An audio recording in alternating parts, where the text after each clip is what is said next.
Escuchamos entonces, hermanos, con la exposición que le habíamos solicitado de Hebreos capítulo 3, entendiendo que ya también antes nos había hecho, nos había mostrado el panorama general de Hebreos capítulo 10, si mal no recuerdo, el 11 y también el 12. Entonces ahora que estamos al final de la carta, a lo largo ya de este casi año y medio, año y medio que hemos estado estudiando la carta a los Hebreos, que ahí usted nos pueda por favor compartir entonces lo que trata el capítulo 13 de Hebreos. Muy bien. Bueno, hermanos, nuevamente agradecidos por permitirme poder compartir con ustedes. Es como siempre un placer, un privilegio. Esperamos que el tiempo que estemos aquí juntos, considerando, atendiendo la palabra de Dios, un tiempo de bendición, de edificación. Antes de entrar al capítulo 13, vayamos rápido y hace- hagamos un breve repaso de lo que hemos visto hasta aquí. Hebreos inicia exaltando a Jesucristo sobre toda la creación. Él es más que un ángel, Él es el Hijo de Dios. Él es aquel que habría de sentarse en el trono de David y reinar. Él es aquel que en Hebreos 2 se encarnaría para venir a redimir a todos aquellos que el Padre le dio para salvar.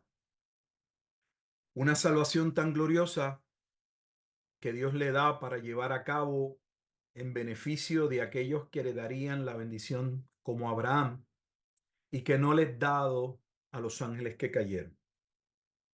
Entramos a Hebreos capítulo 3 y capítulo 4 y continúa la exposición de la superioridad o la exaltación de Jesucristo en su ministerio como el verdadero o el gran libertador del pueblo que Dios le dio. Él es superior en su obra y en todo a Moisés, porque él es el verdadero libertador. Josué, que fue quien llevaría al pueblo a entrar a la tierra prometida, en un sentido tipológicamente, la palabra Josué es la palabra hebrea para el Nuevo Testamento que tenemos Jesús. Entonces Jesús sería quien nos entraría en la tierra y cada uno de los elementos de las cosas que vemos en la historia del pueblo se cumplen en la persona de Jesús. Él es el verdadero libertador que nos introduce al lugar de reposo. Y ese lugar de reposo tiene que ver con la salvación, con la obra de Dios en el creyente, con eso que Romanos 5 llamaría ese estado de paz para con Dios. Esa obra es tan gloriosa que Él es autor de eterna salvación. Hebreos capítulo 5. Por tal razón, en el capítulo 4 se nos dice que podíamos acercarnos o deberíamos acercarnos con confianza ante el trono de la gracia. Él es nuestro reposo. Él es el fiador de un pacto, no de cualquier pacto, sino de un mejor pacto, del nuevo pacto. Hebreos 7 hasta el capítulo 13 habla de que Jesús es el cumplimiento de ese nuevo pacto o ese pacto de paz, como se menciona en Ezequiel o en Isaías, también se le llama pacto de paz al nuevo pacto. Se nos dice que toda la obra representada en el tabernáculo fue satisfecha, fue cumplida, no por medio de sombras como era en el Antiguo Testamento, sino mediante Jesucristo, siendo Él el libertador, la tierra, el tabernáculo, el sumo sacerdote, la ofrenda, en fin, todo, todo representaba todo lo que ocurría en el Antiguo Testamento, representaba la obra que debía ser consumada en la persona de Jesucristo. En medio de toda esta exaltación y de todo este argumento teológico, el propósito de la carta a los hebreos, que no debemos olvidarlos, es también amonestar mientras se expone la superioridad de Cristo a aquellos que estaban siendo seducidos, llevados a cuestionarse si necesitaban, además de Jesús, la ley, o si Jesús realmente era el verdadero Mesías y había cumplido el pacto. Sí que estaban siendo atacados y llamados a regresarse atrás.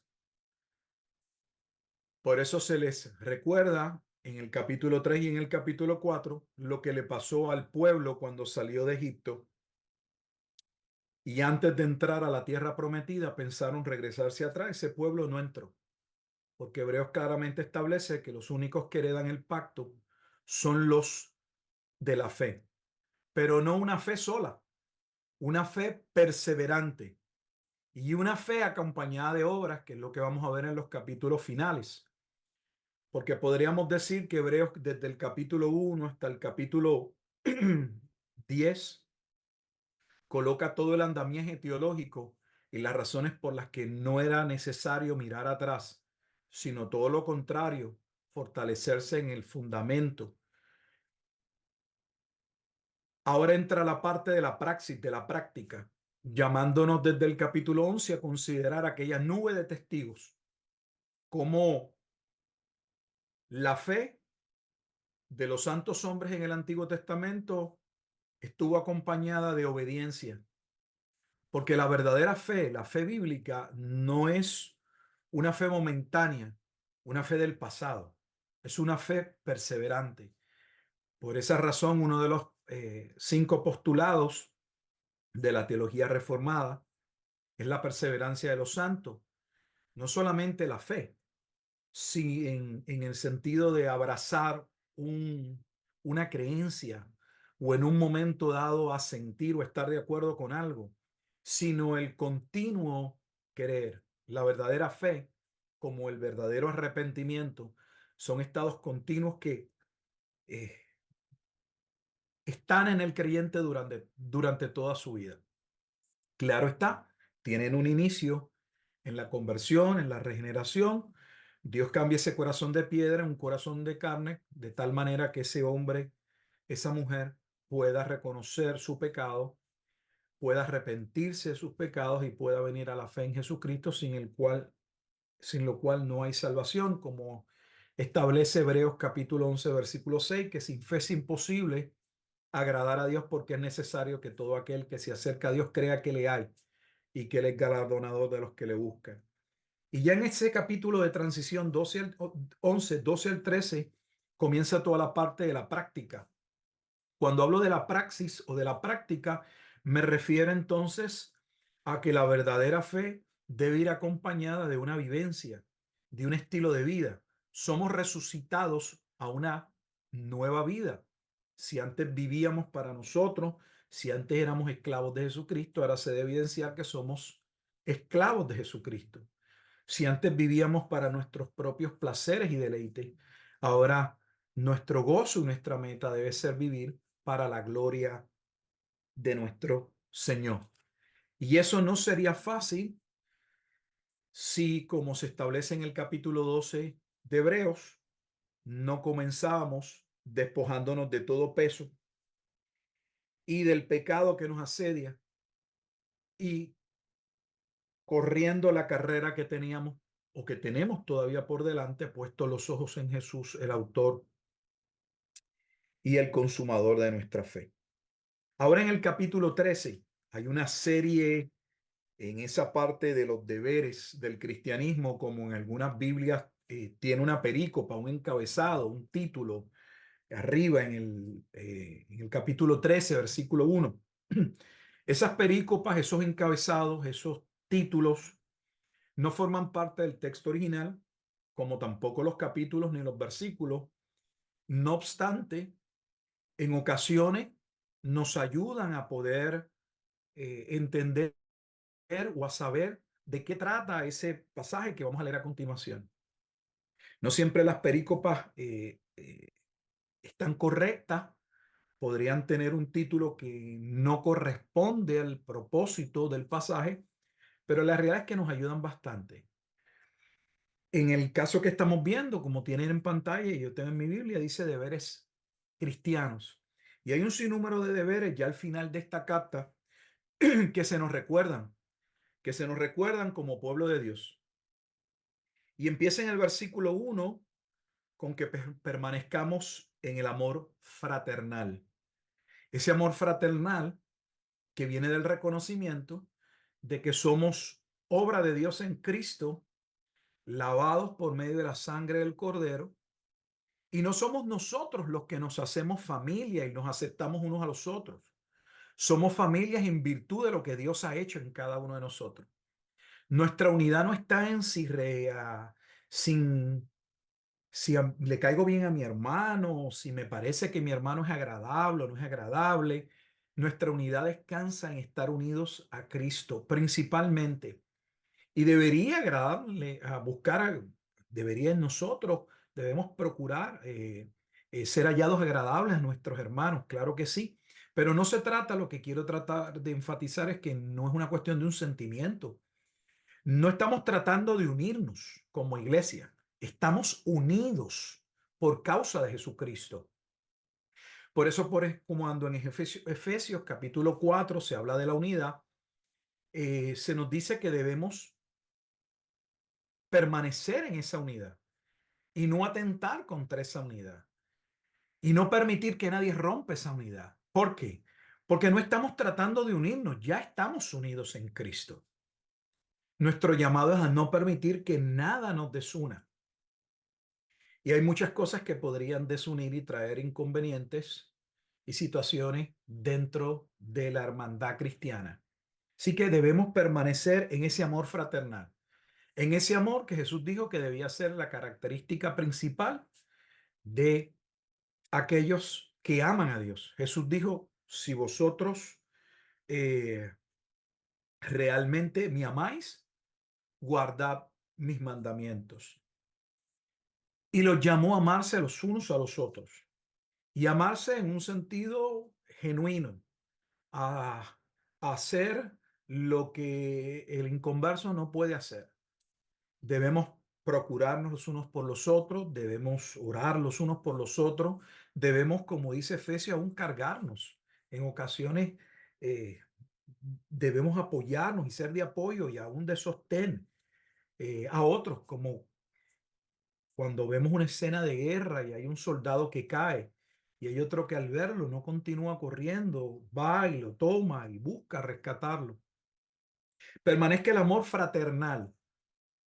La hospitalidad, en el versículo 2, no olvidéis la hospitalidad. Ese amor y esa hospitalidad eran vitales, siempre son vitales, pero en esta carta, en el contexto de esta carta y en lo que está sucediendo, todavía más.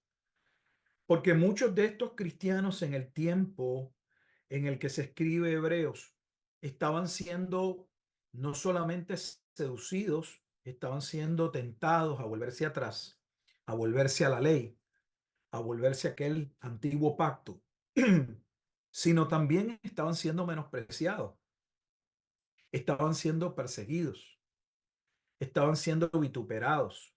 Se estaba cumpliendo en ellos lo que Jesús dijo que iba a suceder en Mateo capítulo 10, cuando les da a sus discípulos la gran comisión.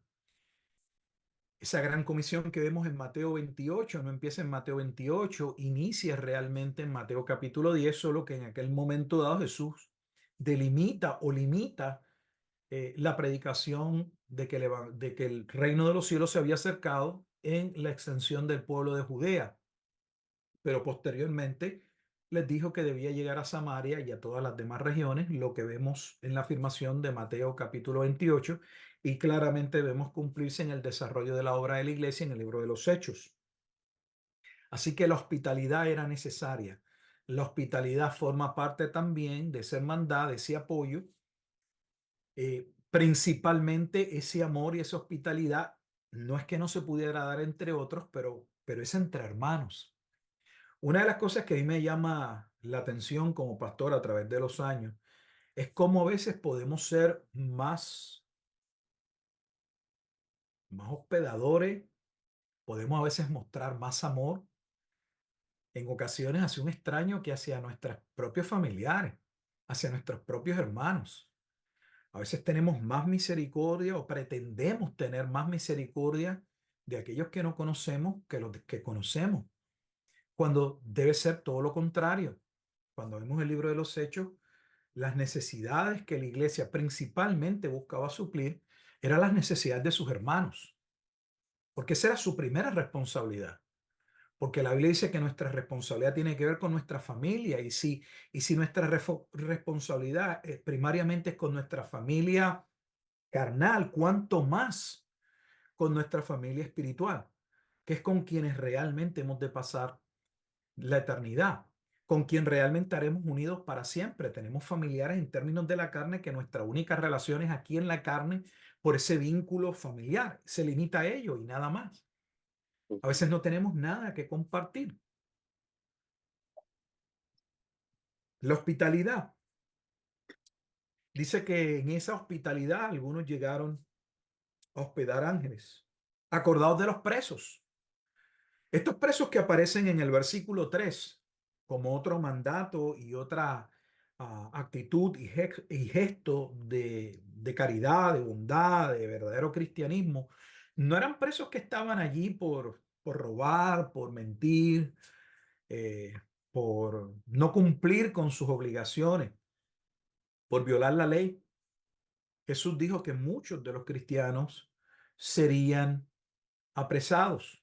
De hecho, Pablo mismo da testimonio de que al principio de su ministerio eso era lo que él hacía, buscar encarcelar y perseguir y aún forzar a los cristianos a hablar en contra de Cristo, a maldecir a Cristo. Así que no debían olvidar a aquellos hermanos, no solo que tenían alguna necesidad al momento allí para suplir o que le podían estrechar su mano, y a lo mejor algunos podrían hospedarlo en su casa, sino tampoco no debían olvidar a aquellos que por causa del evangelio se encontraban presos. Es triste cuando uno lee 2 de Timoteo que Pablo, en su arresto domiciliario y final, donde sabe que le queda poco tiempo, dice que estaba solo, que al final nadie estuvo para él.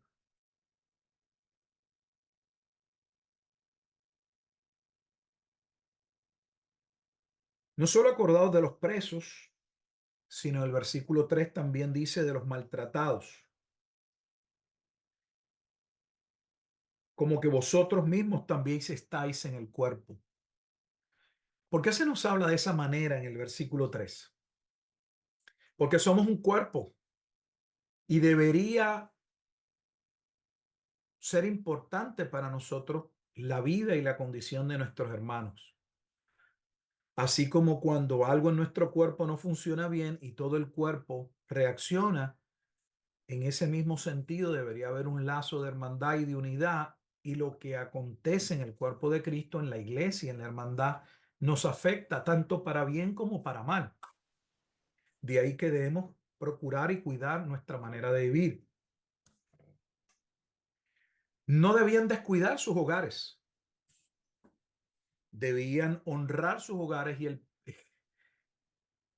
su primer amor en el hogar, que no debían olvidar los varones principalmente, era el honrar a sus esposas, honrar el pacto marital. Para Dios es tan importante el pacto marital que cuando en el Antiguo Testamento habla tanto del antiguo pacto como del nuevo pacto, la forma y la manera o la analogía, la ilustración que se utiliza es la analogía del matrimonio. Por eso se habla de Jehová como entrando en un pacto de matrimonio con el pueblo. Él es el esposo y el pueblo es la esposa. Honrosos sean todos el matrimonio, versículo 4. Y mire que si hay un lugar que es atacado, es el seno familiar. Y es ese seno familiar el que debemos proteger. Y nuestro primer amor es a Dios, pero dentro de ese núcleo pequeño, ese amor hacia nuestra esposa, hacia nuestro esposo. Los hijos no van por encima de la esposa. Y es triste que muchos hogares no entienden. Y termina uno de los dos colocando su amor en sus hijos y olvidándose de su esposo o de su esposa como su principal amor. Cuando la relación marital está bien y los hijos ven que esa relación está bien, esos hijos están protegidos y están sanos. No pueden estar bien si les traemos bienes materiales, pero andamos nosotros peleándonos y en una situación de crisis todo el tiempo, donde ellos ven que no hay una sana convivencia. Honroso sea en todo el matrimonio, y el lecho sin mancilla, pero a los fornicarios y a los adúlteros los juzgará Dios. Cuando esa relación no es satisfecha, da paso a muchas carnalidades. Y tristemente ha llevado a muchos a diferentes tipos de pecados. Sean vuestras costumbres sin avaricia. Cuán importante era en aquel momento dado y lo sigue siendo.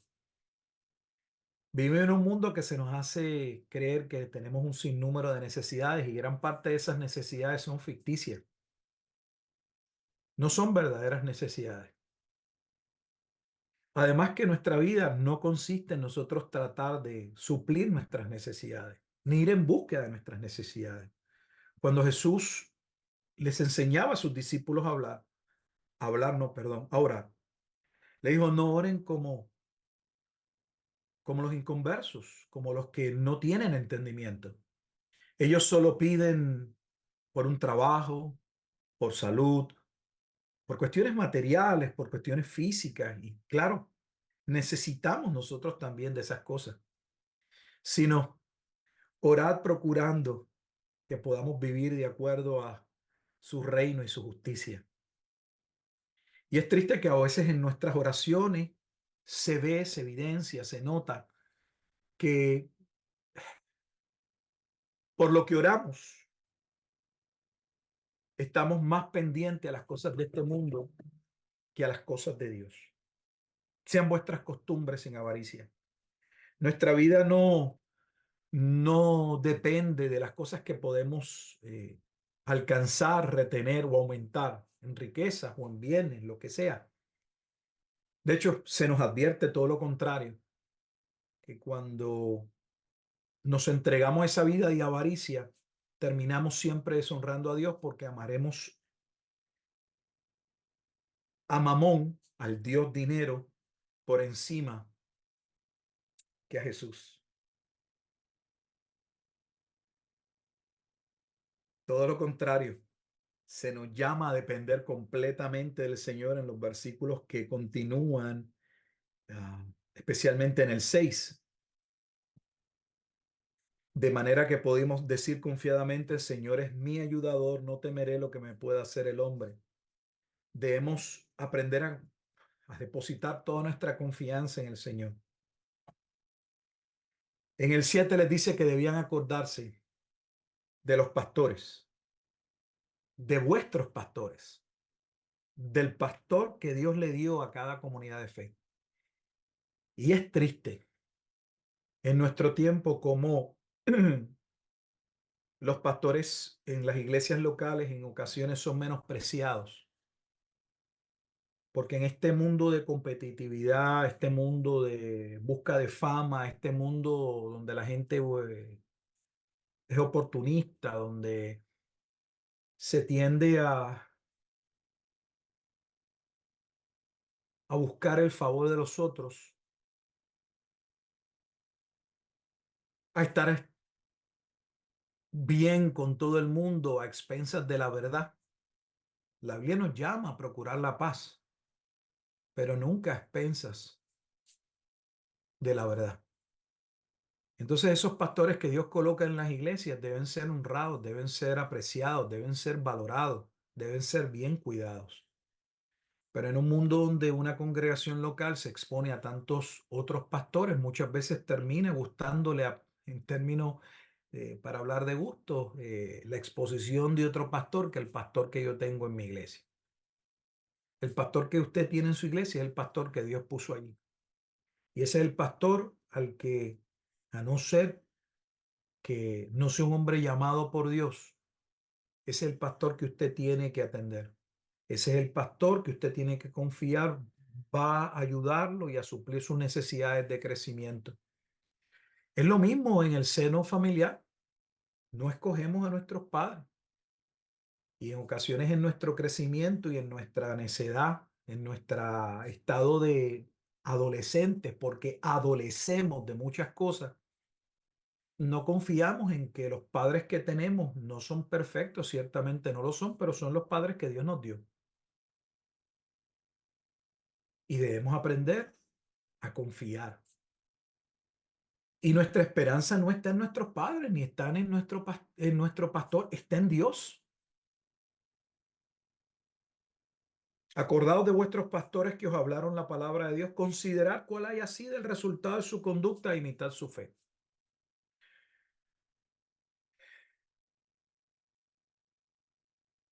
En el versículo 9 se nos recuerda que debemos mantenernos firmes en la doctrina.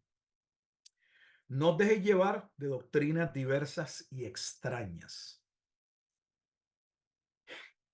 Y aquí una vez más hay un sector de la iglesia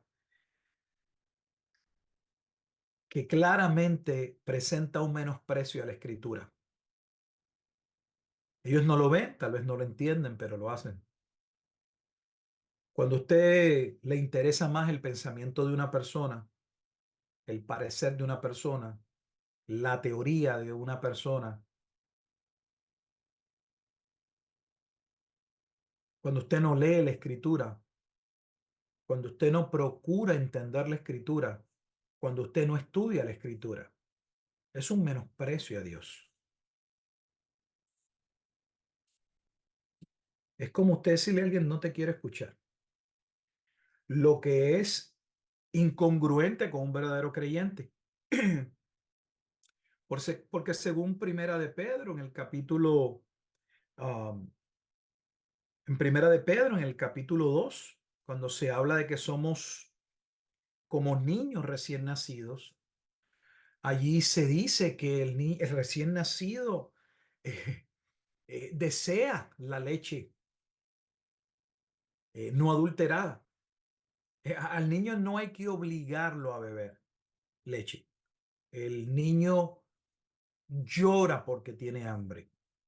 No, no hay que obligarlo. Y es triste que en muchas de nuestras congregaciones hay que insistir, insistir en que la gente estudie la escritura, abra la Biblia, lea la Biblia, saque un tiempo, no solamente para leerla, especialmente los varones, para compartir esa palabra con sus familias. La responsabilidad primaria de cada hogar reside en el varón que está allí en esa casa, no en el pastor de la iglesia. El pastor está allí para hacer apoyo. La iglesia está allí para hacer apoyo, pero la responsabilidad de nuestros hogares es nuestra. Los casados deben suplir las necesidades del hogar. Y si son llamados a suplir las necesidades básicas, al punto de que la Escritura dice que el que no suple para los suyos ha negado la fe, eso no se limita meramente al alimento, al pan, a salir a trabajar para sostener la familia. Jesús dijo, no tan solo de pan vivirá el hombre, sino de toda palabra que procede de la boca de Dios. Entonces, nuestra responsabilidad, compartir la palabra de Dios. Y esa palabra de Dios tiene que ser el estandarte. Esa es la ley del Antiguo Testamento. No cambió. El hecho de que estemos en el nuevo pacto no significa que todo cambió. El famoso Shema llevaba al pueblo a que los padres tenían que enseñar la palabra de Dios a sus hijos. Esa palabra debía ser constante, de día, de noche, en todo tiempo. La palabra de Dios debía estar en todo. Debía ser la base para todo, para toda decisión. Pero la Escritura nos dice que muchos apostatarían, muchos tendrían comezón de oír de un evangelio diferente, de un Cristo diferente. Y no que haya otro, sino de uno falso. Hablándonos de, hablándonos de mantenernos en la doctrina, también se nos llama en el versículo 12 a la santificación. Por lo cual también Jesús, para santificar al pueblo mediante su propia sangre, padeció fuera de la puerta. El proceso de santificación, aunque allí lo que está principalmente hablando de la obra de Cristo, cómo irnos a una falsa doctrina, entregarnos a otra cosa cuando el Evangelio principalmente lo que toca es la salvación, pero esa salvación no se limita a un momento en el que yo hice una confesión y me arrepentí de mis pecados y luego me olvido. Esa salvación implica un proceso de santificación y Jesús vino a santificar un pueblo para sí mismo. Y aunque esa santificación comienza con apartar un pueblo para un propósito santo, sagrado, la santificación como proceso es toda la vida.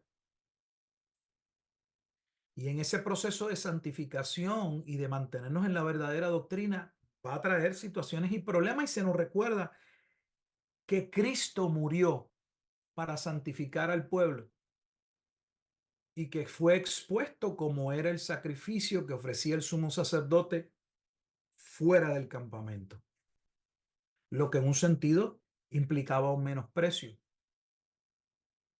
Y se nos llama entonces a salir nosotros también fuera del campamento. Salgamos pues a él fuera del campamento, llevando su vituperio, versículo 13.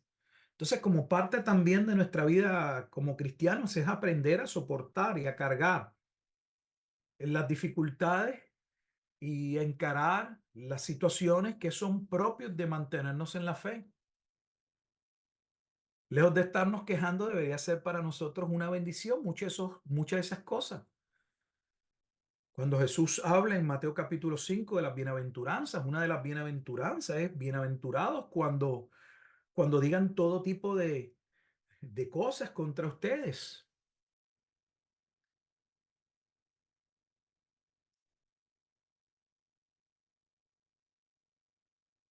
La verdadera fe se demuestra en el carácter. Cuando las cosas están bien, todo el mundo aparentemente puede alabar a Dios. Pero a nosotros se nos llama en el versículo 15, dice, ofrezcamos siempre a Dios por medio del sacrificio de alabanza, es decir, fruto de labios que confiesan su nombre. ¿Podemos realmente alabar a Dios? ¿Estamos dispuestos a alabar a Dios en todo tiempo? Dios nos ayude a hacerlo porque Dios merece eh, toda la gloria y toda la alabanza en todo. El hecho de que nosotros como creyentes no siempre entendamos los propósitos de Dios detrás de algo no significa, como se establece en Romanos 8:28, que ellos no cumplan un propósito. Pues la Biblia dice que todo obra para bien, no para todo el mundo, sino para aquellos que conforme a su propósito fueron llamados. Se nos llama a hacer el bien y ayudar en el versículo 16. De hacer el bien y de la ayuda mutua, no os olvidéis. Hay veces que nos cargamos con tantas cosas y a veces pensamos que nuestro problema es el único problema. No sé si ustedes se han percatado que en ocasiones nosotros queremos hacer nuestro problema más grande y queremos que todo el mundo mire nuestro problema y nos tenga pena por nuestros problemas. Mire, hermano, todos tenemos dificultades en un área o en otra. Y si usted pudiera ver las dificultades que están pasando otros, eh, posiblemente se daría cuenta de que lo que usted cree que es un gran problema no lo es. Todo en esta vida es transitorio y pasajero. Y a veces nos afanamos por cosas que no deberíamos estarnos afanando. Eso es desconfianza, es falta de fe. Vuelve sobre los pastores en el versículo 17. No solamente debemos acordarnos de ellos en el sentido de emular su fe, no solo teológicas, de carácter, sino que somos llamados a obedecer. Obedeced a vuestros pastores y obedeced, entiéndase, sujetaos a ellos. Y eso es algo que carecen muchas congregaciones. Y aún en matrimonio. La mujer dice que ella se sujeta a Dios, pero no se sujeta a su esposo. Pues hay un problema. Porque si usted realmente se estuviera sujetando a Dios, usted se tendría que sujetar también a su esposo. Porque aquel que usted dice que se sujeta es el mismo que la manda a sujetarse a su esposo. En la congregación pasa lo mismo. ¿Cómo puede haber cristianos que alegan que están sujetos a Dios, pero están sin ningún lazo con relación a el pastor de la iglesia? Y esa sujeción no significa esclavitud. Esa sujeción no significa que el pastor o nuestro esposo, por poner esos dos ejemplos, es nuestro amo. Y que lo que ellos digan y todo lo que ellos digan es lo que debemos hacer, no es lo que significa, porque ni en el caso del pastor, ni en el caso del esposo, ni en el caso de los reyes, por poner un ejemplo, o los líderes, ninguno de ellos tiene el derecho de colocar leyes o imponer leyes que la Biblia no establezca. Todo lo contrario, son responsables de llevar a cumplimiento la palabra de Dios. Y si ellos nos están amonestando con la palabra de Dios, nosotros estamos llamados a obedecerle, porque obedecer esa palabra que viene de Dios, obedecer a Dios. Dice, porque ellos velan por vuestras almas, como quienes han de dar cuenta. Entonces habla de esa relación de oveja-pastor, donde el enfoque aquí es con la oveja con relación a su pastor. Dice, para que lo hagan con alegría y no quejándose, porque esto no es provechoso. Pero en la casa la responsabilidad de los padres es corregir a sus hijos. Lo vimos en Hebreos 12, que los hijos que no son bastardos y tienen padre deben ser corregidos, y el hijo que no es corregido es un hijo que no tiene padre y que no es amado. Entonces, la responsabilidad del pastor o de los ancianos, de los pastores, es la corrección, es velar por ese rebaño. Y una vez más, a no ser que ese pastor esté haciendo algo o esté presentando algo, enseñando algo que es contrario a la escritura, no hay ninguna razón para no obedecer.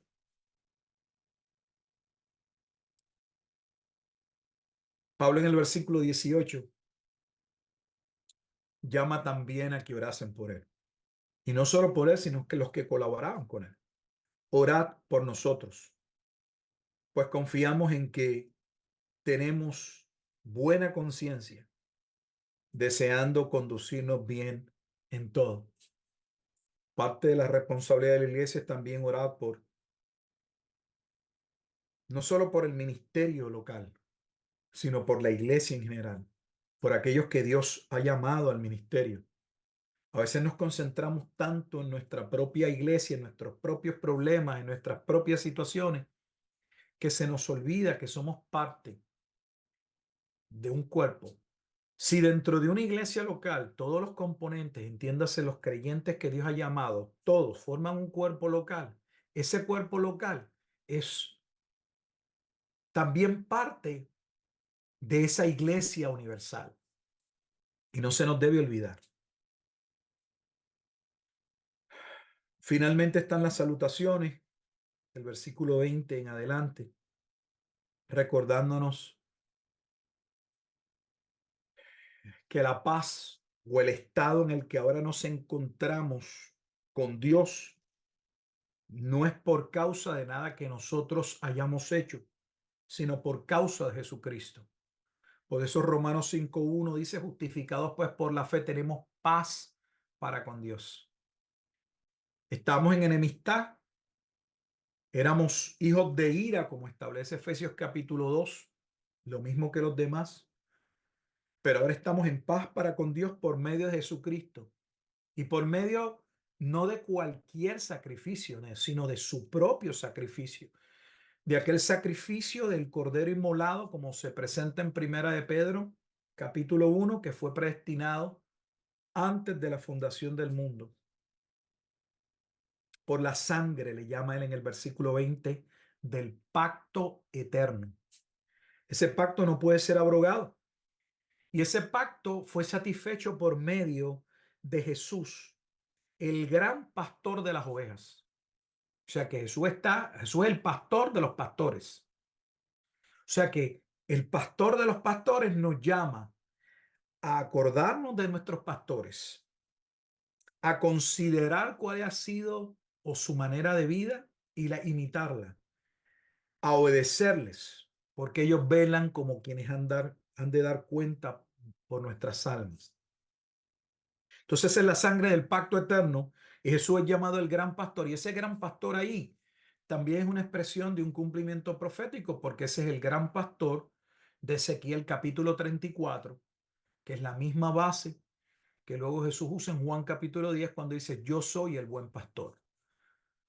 Porque los pastores, el término pastores en el Antiguo Testamento tiene que ver con el liderato, no solo el liderato en términos del rey, sino incluía a, a los sacerdotes, a todos los componentes del pueblo que debían cuidar y velar por el rebaño, que no habían velado por el rebaño, que se habían aprovechado del rebaño.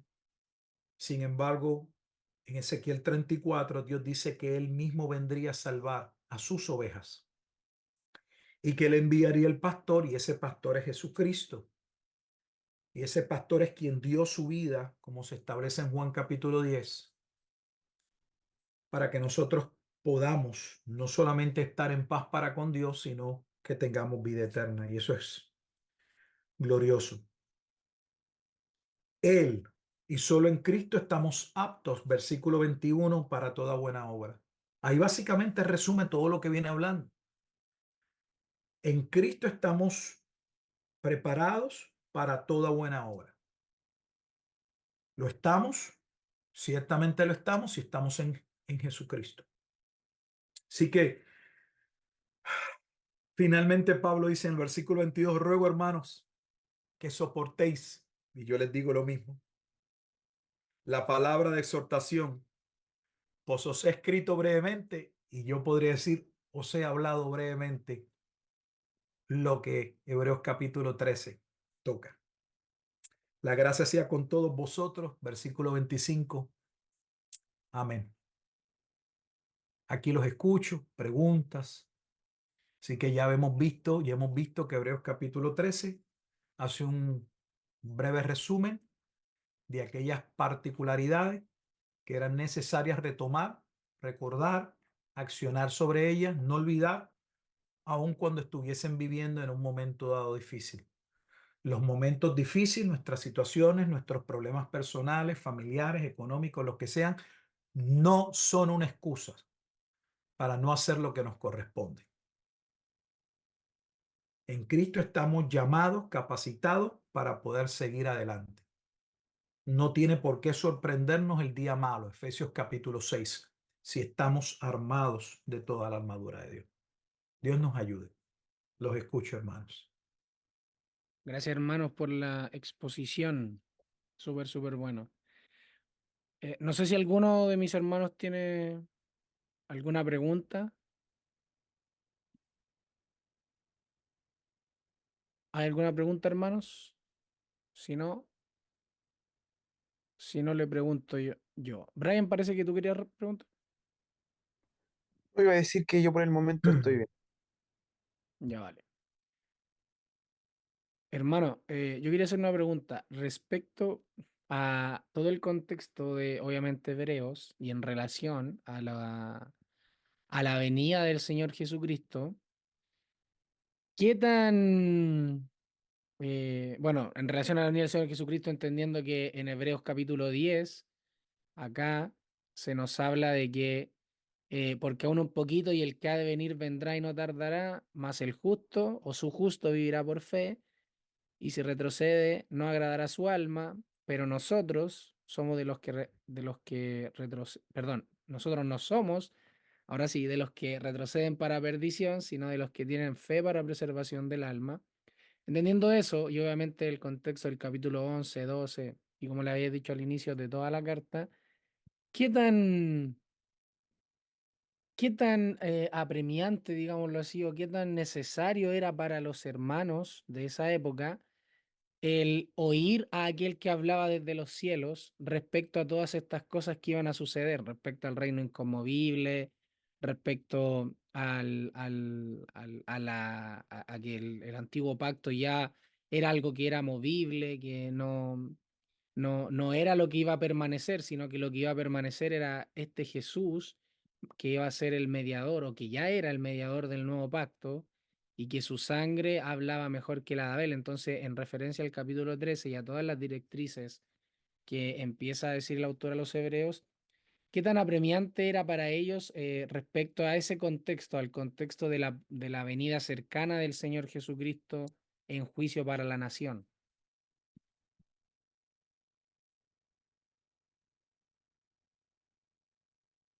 No sé si se Está escucha. muteado, hermano. Hermano, hermano Rufat. Ah, el hermano Rafael está muteado. Sí, ahí sí. Sí, está muteado. Muy bien. Ahora sí, ahora sí. Gracias. Decía que los propios deberes o las ordenanzas que vemos en el capítulo 13 tienen precisamente como base eh, el que ellos se cuidasen, se amonestasen dentro del periodo que estaban por vivir. Eh, Iban a ser sacudidos, todo el cimiento iba a ser sacudido, y el cimiento, entiéndase, no de la doctrina, sino de lo que el pueblo había creído y bueno, sí incluye la doctrina y también los eventos asociados a la venida de Jesucristo. Eh, por eso todo lo que estamos viendo ahí del amor fraternal, la hospitalidad a los presos, el maltrato, todo tiene que ver con lo que ya estaba pasando, el escenario que Jesús había advertido en Mateo, desde Mateo capítulo 10 que iba a suceder. Entonces era pertinente porque debían cuidarse cuando surge alguna situación de necesidad, algún conflicto. Muchas veces nuestra atención es sobre nosotros mismos y olvidar de que debemos cuidarnos los unos a los otros y que parte de no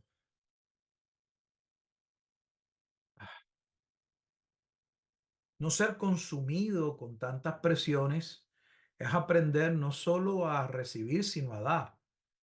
Entonces era el momento de vivir el Evangelio en todo su esplendor, de ser valientes, de apoyarse, de, de no estar mirando por su situación, sino buscando atender la situación de su hermano. Y en ese sentido es que se da el capítulo 13. El capítulo 13 claramente está tomando el contexto de lo que estaba por suceder. Aquel sistema antiguo testamentario iba a ser sacudido completamente y obviamente el templo iba a caer, como Jesús lo había señalado. Y eso iba a ser sumamente difícil para muchos, aún para los cristianos que estaban acostumbrados a una manera, a una forma de vivir y de pensar. Ahora entender que todo aquello era sombra es fácil leerlo, eh, pero el periodo de transición, entender, eh, sería todo un proceso, y un proceso no solo de entendimiento, un proceso que les podía costar la vida. Entonces, sí, el capítulo 13 está ligado a todo ese esquema escatológico que estaba eh, por suceder. Gracias, hermano. ¿Algún otro que quiera hacer alguna pregunta? Hermanos, con confianza.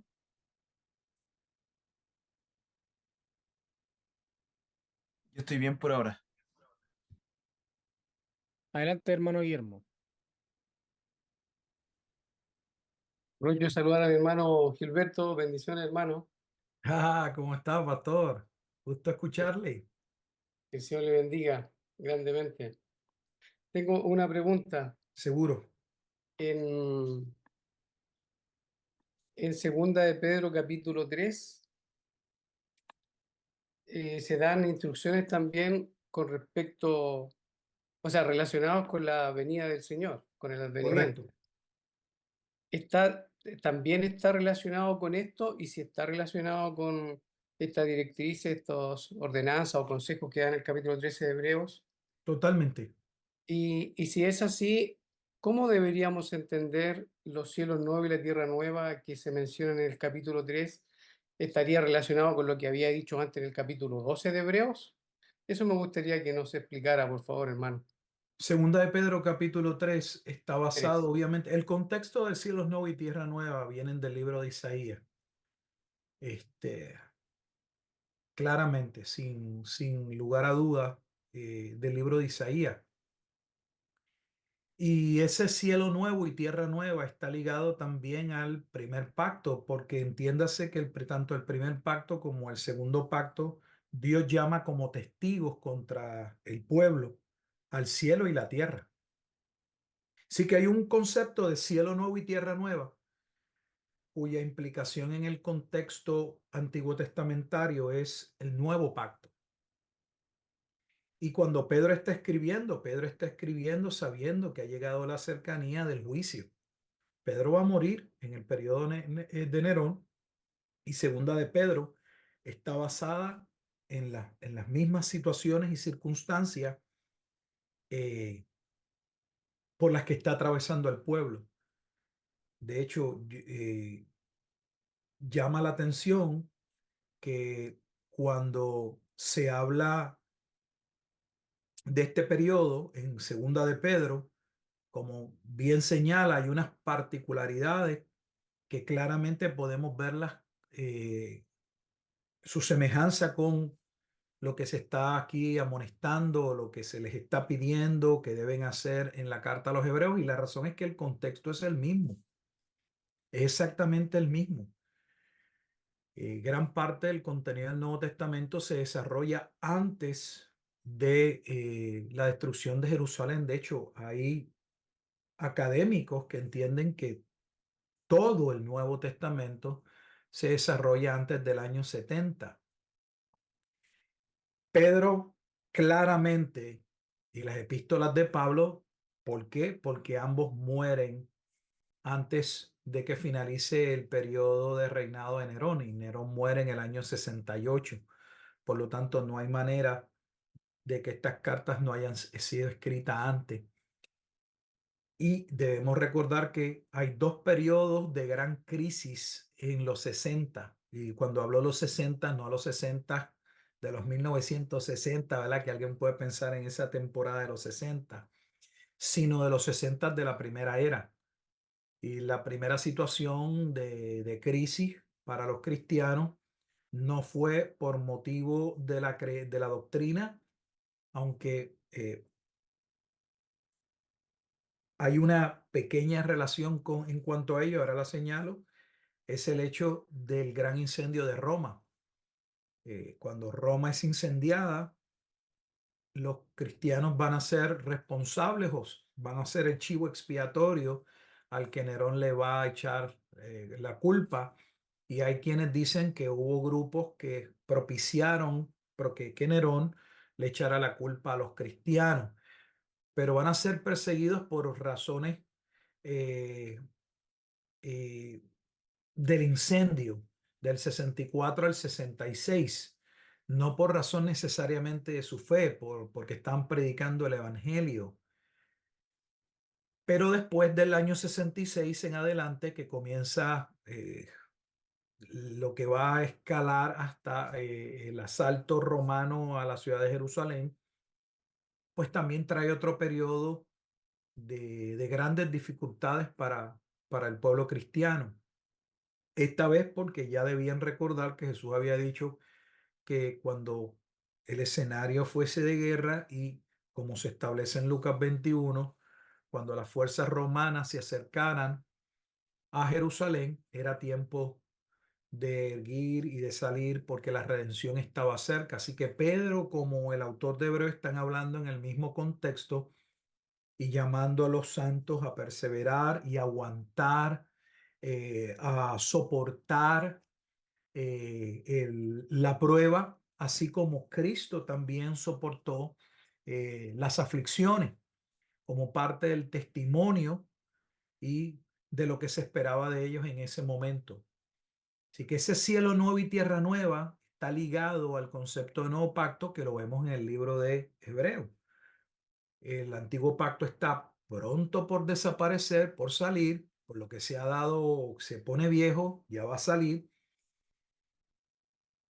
Pero también el concepto del nuevo pacto está ligado a las bendiciones que traería ese nuevo pacto. Y yo entiendo que el problema ha sido que pensamos más en el cielo nuevo y en la tierra nueva directamente ya como el estado eterno, como la consumación del reino. Sin embargo, cuando vamos al libro de Isaías, de donde corresponde, o verdad, de donde sale el contexto de cielo nuevo y tierra nueva, cuando se está hablando de ese cielo nuevo y esa tierra nueva en el capítulo 65, eh, todavía hay pecado y hay muerte. En el capítulo 65 dice, por ejemplo, en el versículo 20, dice, no habrá más allí niño que muera de pocos días, ni viejo que sus días no cumpla. O sea, observe que se habla de niños, de viejos, todavía la gente que nace, crece, se desarrolla. El niño no morirá de 100 años y el pecador de 100 años será maldito. Pero cuando se usa este mismo pasaje en el libro de Apocalipsis, en el capítulo 21, el concepto de cielo nuevo y tierra nueva ya es posterior a la segunda venida de Jesucristo, y el cielo nuevo y tierra nueva entonces representan el estado consumado del reino, ese estado en su faceta completa, final, ese estado eterno donde ya no hay pecado y donde ya no hay muerte. Por eso Apocalipsis 21 señala, contrario a Isaías capítulo 65, que ya no es que vivan más, no es que los niños mueran y que no vayan a llegar a una edad adulta, sino que ya no hay muerte. Y lo mismo se habla con relación al pecado. En Isaías 65 todavía se habla del pecado, pero cuando vamos a Apocalipsis 21 ya no hay pecado. Es que ambos conceptos están ligados. El problema es que a veces pensamos que el reino tiene que darse o que el reino se iba a dar como en un solo paso, como que todo iba a venir de manera rápida, abrupta, y no es lo que vemos claramente. Dios se va tomando el tiempo y va desarrollando todo su plan, y el reino no puede ser consumado simple y sencillamente como se establece en Pedro, hasta que todos aquellos que van a ser llamados por Dios sean llamados. Es imposible llegar a ese estado sin que todos aquellos que fueron predestinados sean llamados a salvación.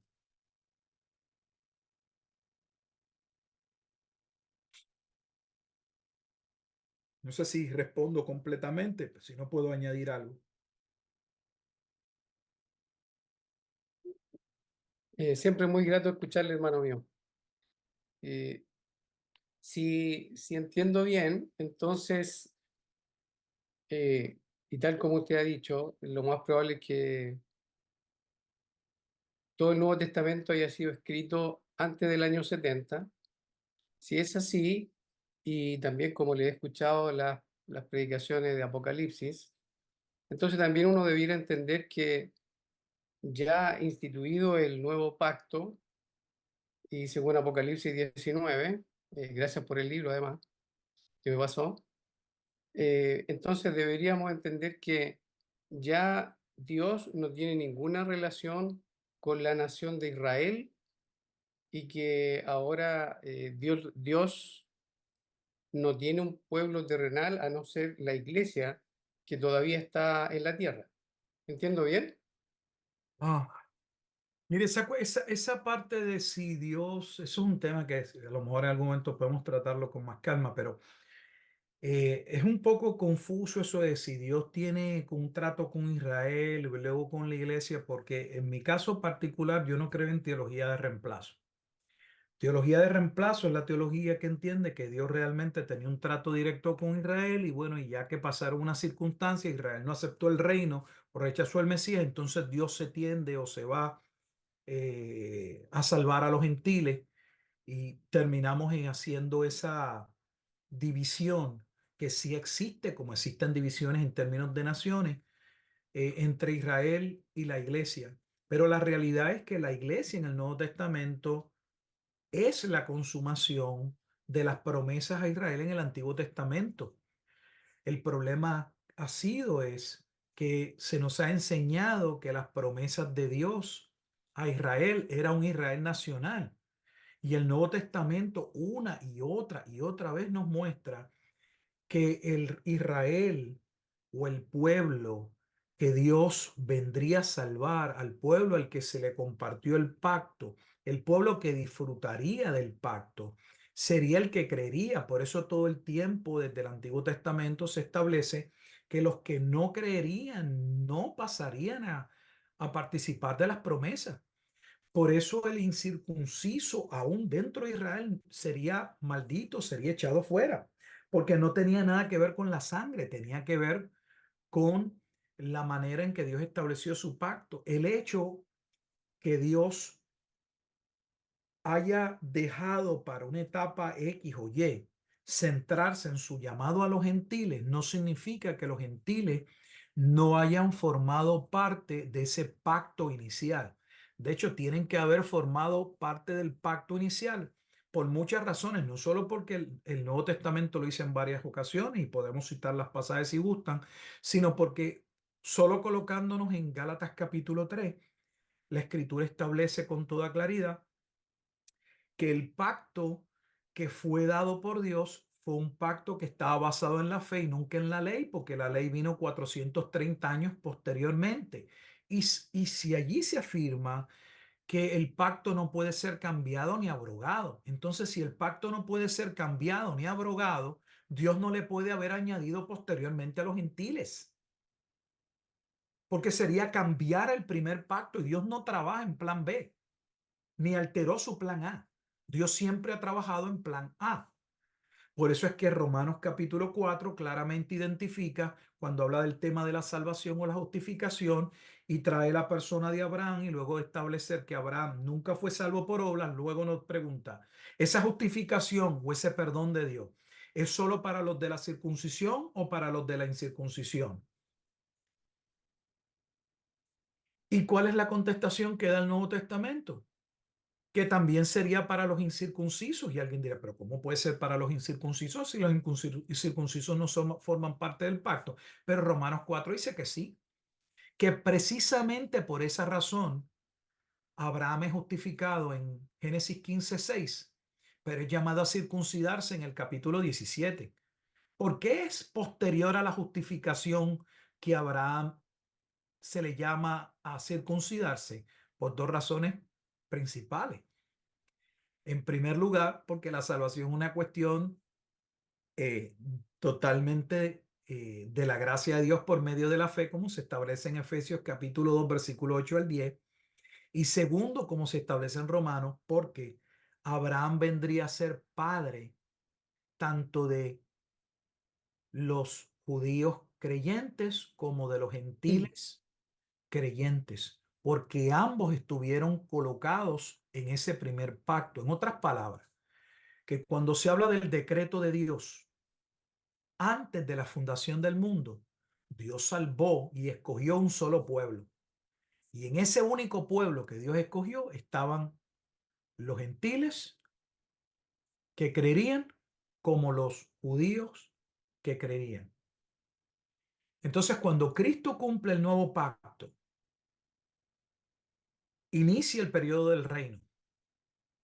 Pero ese periodo del reino tiene un propósito, porque ¿cuál es el propósito del reino?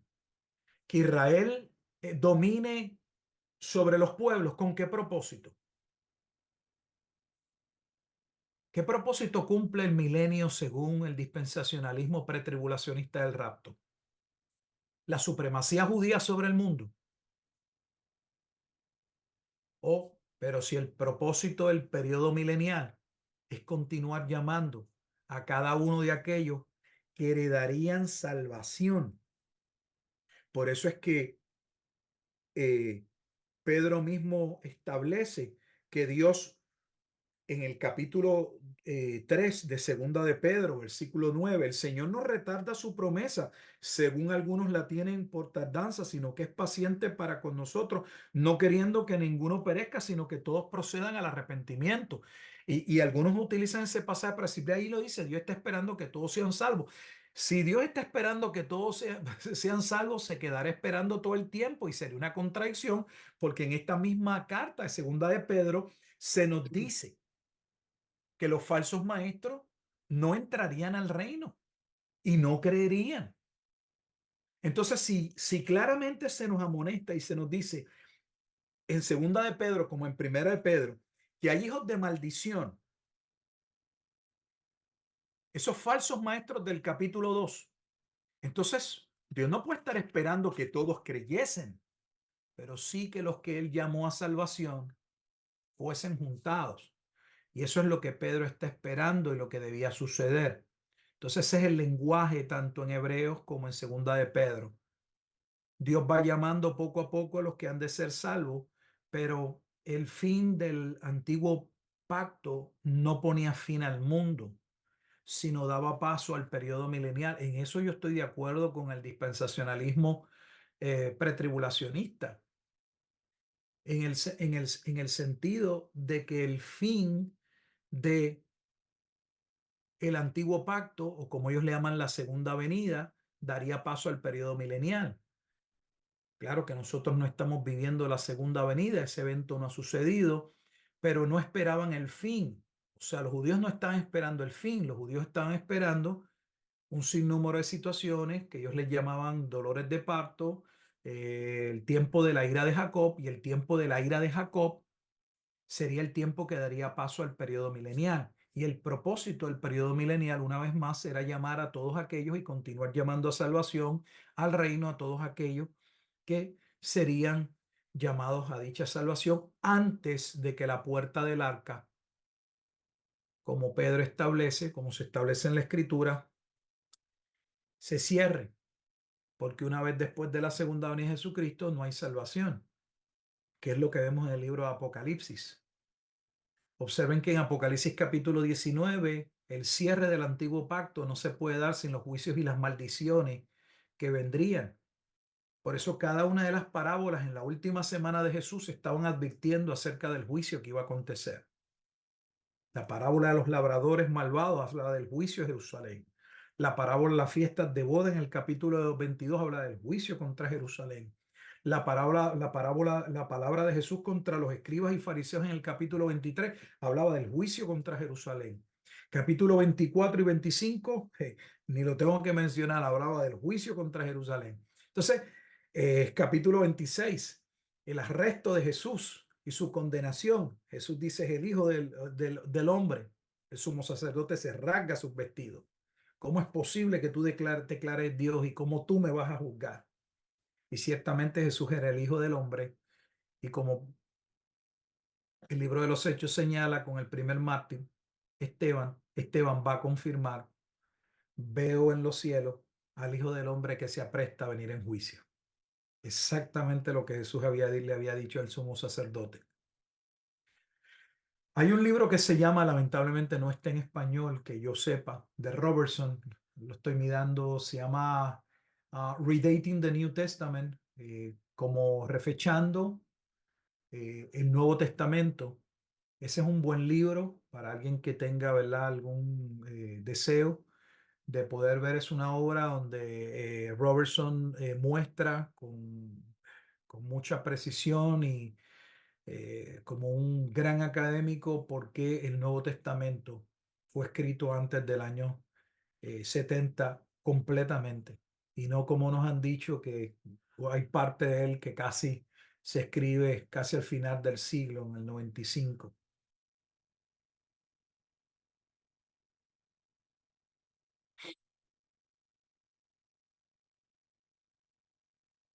Gracias, hermano.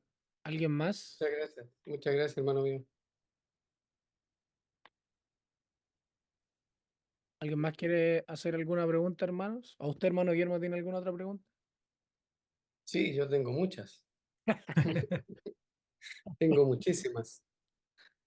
Eh, Qué rico que esté con nosotros, hermano, de verdad, porque nos ayuda Gusto. bastante. Eh, Otra cosa es el hecho este de cuando se habla de la segunda venida Sí, y uno busca así tal cual, explícitamente segunda venida, lo más cercano que encontramos es lo que aparece en Hebreos, donde dice que aparecerá por segunda vez en relación con el pecado, eso es así.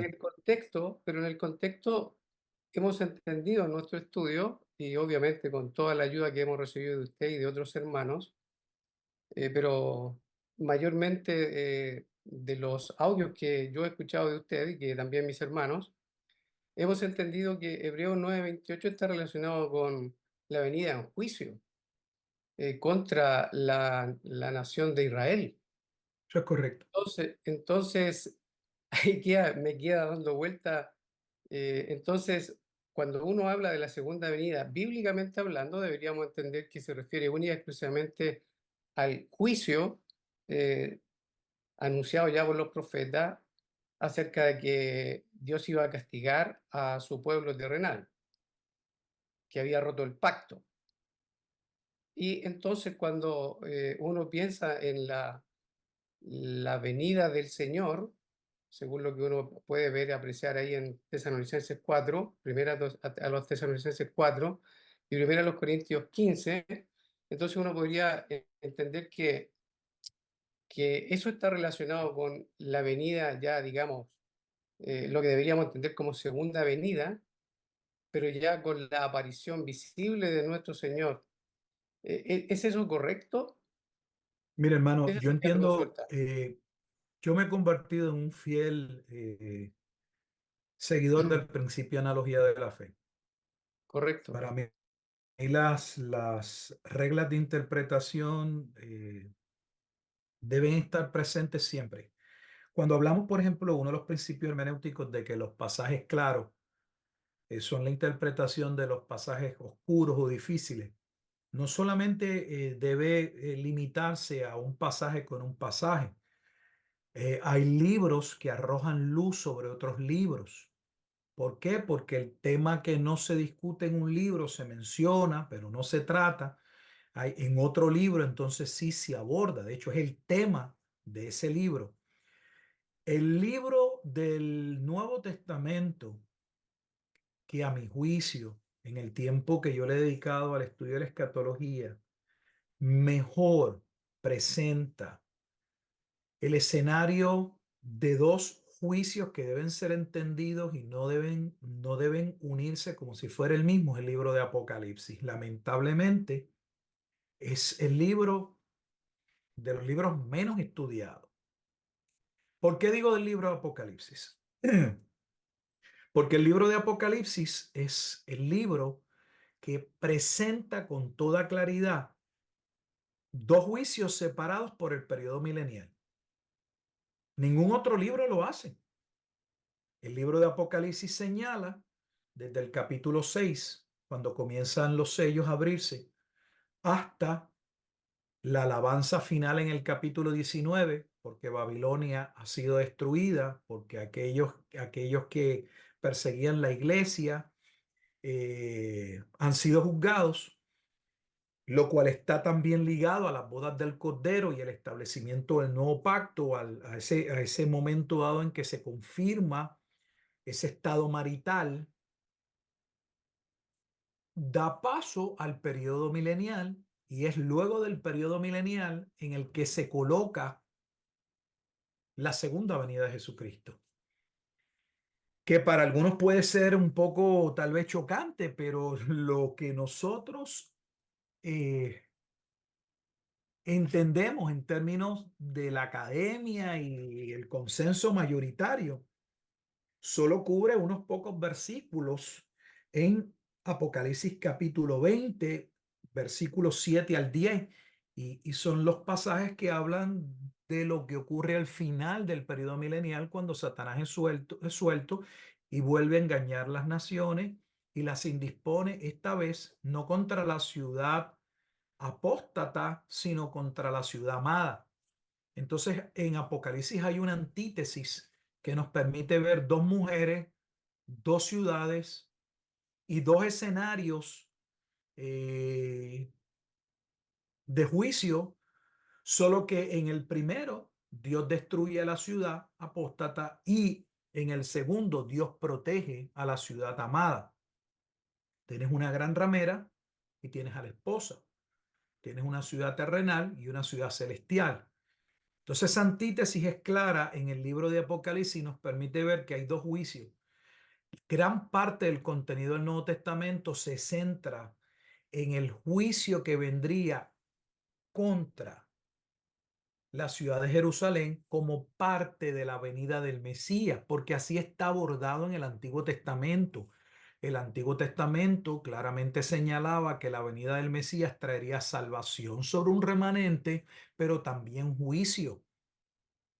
Pero la parte del juicio, hemos hablado en otras ocasiones, se ha quitado, se ha pospuesto. ¿Por qué? Porque entonces lo que han hecho algunos en su sistema escatológico es que el juicio, o sí es parte, pero eso lo dejamos para la segunda venida. No, hay un juicio que correspondía al pueblo judío por no haber creído en el Mesías, porque Dios mismo se revelaría en ira contra ellos, como fue profetizado en el cántico profético de Moisés. Ese es el contexto de Romanos capítulo 9, donde Pablo le dice a los hermanos que aquellos que no forman parte del Israel son los vasos de destrucción, preparados para ira. Aquí en el capítulo 10 dice, pero es que lo que estoy hablando no es nuevo, fue lo que profetizó Isaías. ¿Quién ha creído nuestro anuncio? ¿Por qué razón Dios da paso a los gentiles? Bueno, eso había sido profetizado porque Dios vendría en ira contra su pueblo y como parte de provocar a celo a su pueblo sería que ahora Él se tornaría en misericordia completamente sobre los gentiles y el evangelio abrazaría a los gentiles. Y es lo que se está viendo en el tiempo del apóstol Pablo. Así que el mejor libro en el Nuevo Testamento que demuestra que hay dos juicios separados que no pueden ser vistos como el mismo juicio, porque para empezar el periodo milenial sea un periodo extenso de tiempo que no sabemos, o sea, 1000 años, separa el juicio de la gran ciudad llamada Babilonia y la protección de Dios sobre la ciudad amada luego del milenio. En uno destruye, en el otro protege. A una le llama adúltera, a la otra le llama esposa. Entonces no puede ser, no puede estar siendo, no puede ser el mismo evento. Y también nos ayuda el libro de Apocalipsis a entender cuáles son los eventos asociados a ese segundo juicio, que no es contra la ciudad amada, sino contra los que atentan contra la ciudad amada de Dios o la iglesia. Y es la resurrección de los muertos, el juicio ante el gran trono blanco y el establecimiento del estado eterno o del reino consumado, donde decíamos en Apocalipsis 21, ya no hay muerte, ya no hay pecado, ya no hay templo. ¿Por qué? Porque Cristo mismo es la presencia o el templo sobre su pueblo en ese estado eterno.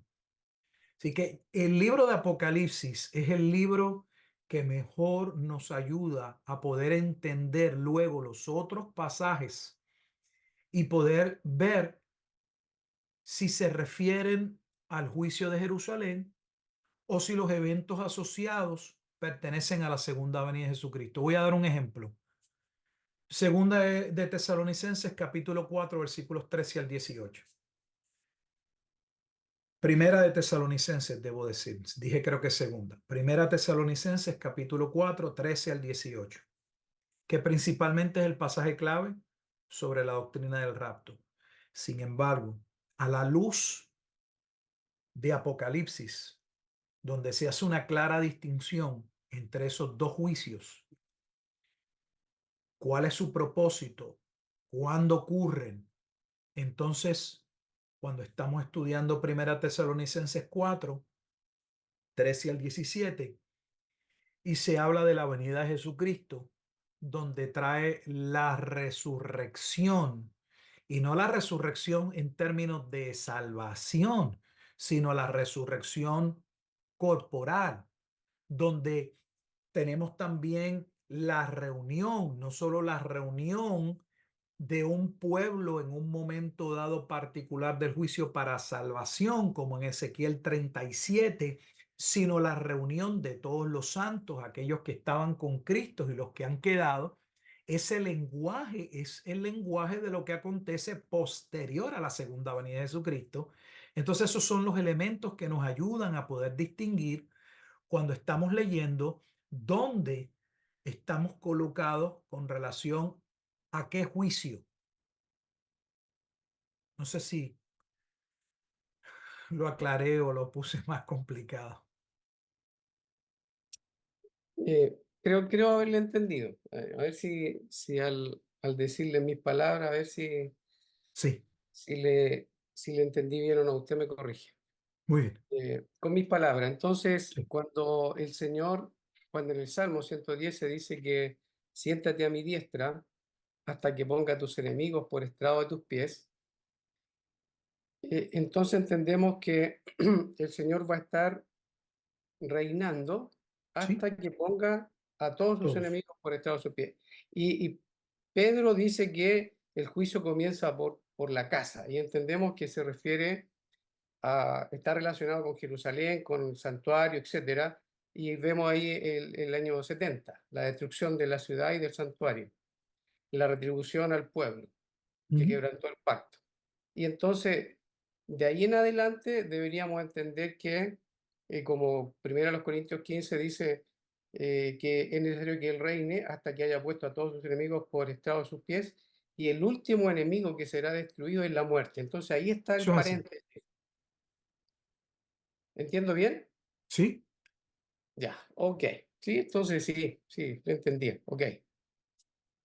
Muchas gracias, amado. sí, seguro que sí, hermano.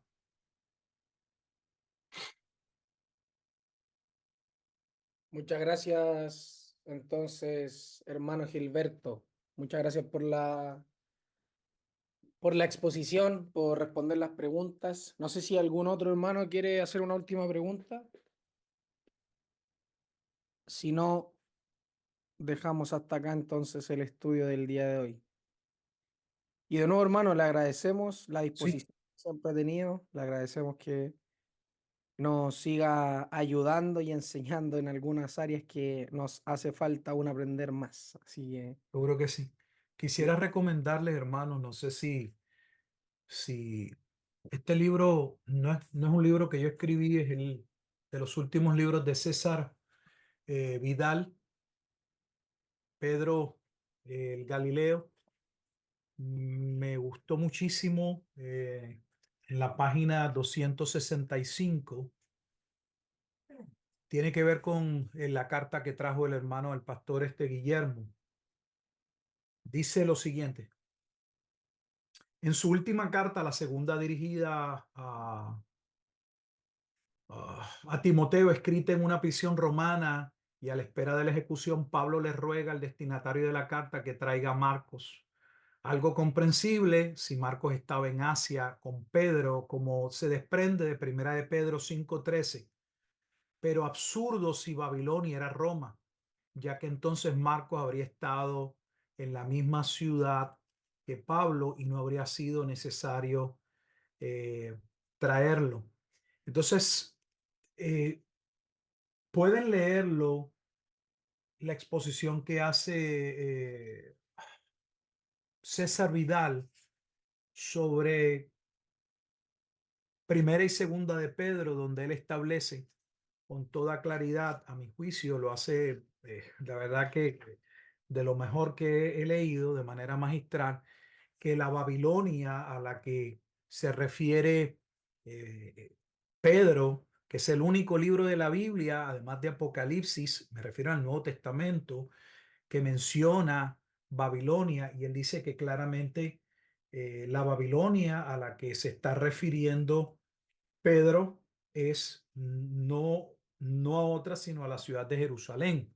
Entonces nos ayuda a identificar quién es la ciudad en el libro de Apocalipsis que está siendo juzgada. Así que le recomiendo la lectura. Me ha gustado mucho, especialmente no esperaba encontrarme con, con esta parte.